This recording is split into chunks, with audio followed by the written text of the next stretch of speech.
6 ayat 16. Dialah satu-satunya, ini ya setelah kebangkitan ini ya, setelah kebangkitan Tuhan Yesus, setelah dia ke surga ya. Dialah satu-satunya yang tidak takluk kepada maut, bersemayam dalam terang yang tak terhampiri. Seorang pun tidak pernah melihat dia, dan memang manusia tidak dapat melihat dia. Baginya lah kehormat dan kuasa dan kemuliaan yang kekal selamanya. Nah, kenapa dikatakan di sini dialah satu-satunya yang tidak takluk, betul seperti komenan di bawah ya. Dia mantan apa itu, pernah mati ya, pernah mati. Ya udah, nggak salah kamu bilang mantan mayat. Kalau kamu anggap itu mayat nggak apa-apa ya. Tapi fakta membuktikan ketika tubuh rupa itu mengalami kematian ya, ketika tubuh rupa, sebentar aku besarkan dulu supaya diriku dibesarkan.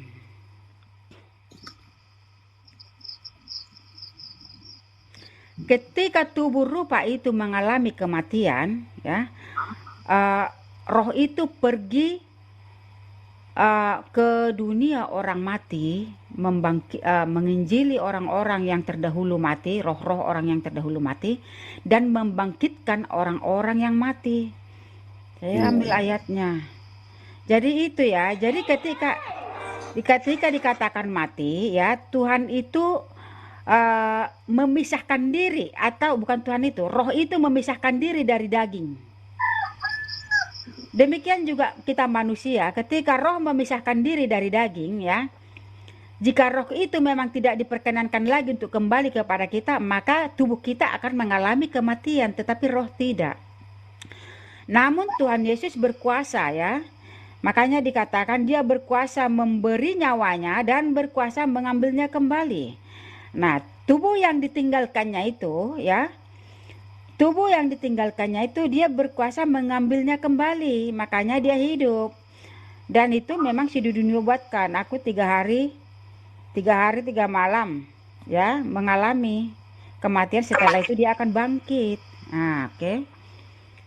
Ini dia ya ayat Petrus 1 Petrus 3, sebenarnya 1 Petrus 3 18 19 sampai 20 ya. Iya, pas. Di sini dikatakan, dan di dalam roh itu juga ia pergi memberitakan Injil kepada roh-roh yang dalam penjara, yaitu kepada roh-roh mereka yang terdahulu pada waktu Nuh tidak taat pada Allah, ketika Allah tetap menanti dengan sabar waktu Nuh sedang mempersiapkan bahteranya, di mana hanya sedikit, yaitu 8 orang saja yang diselamatkan ya, sisanya itu menjadi mati. Di mana orang-orang yang terdahulu yang belum mengenal kedatangan Yesus, roh itu pergi menginjili. Jadi di sini terjawab ketika itu ada juga ya pertanyaan, biasanya itu ada pertanyaan juga. Lalu bagaimana itu orang-orang yang dahulu mati yang belum mengenal Tuhan Yesus? Nah, di sini sudah terjawab ya, roh itu sudah pergi menginjili orang-orang yang roh-roh orang yang sudah mati. Dan di ayat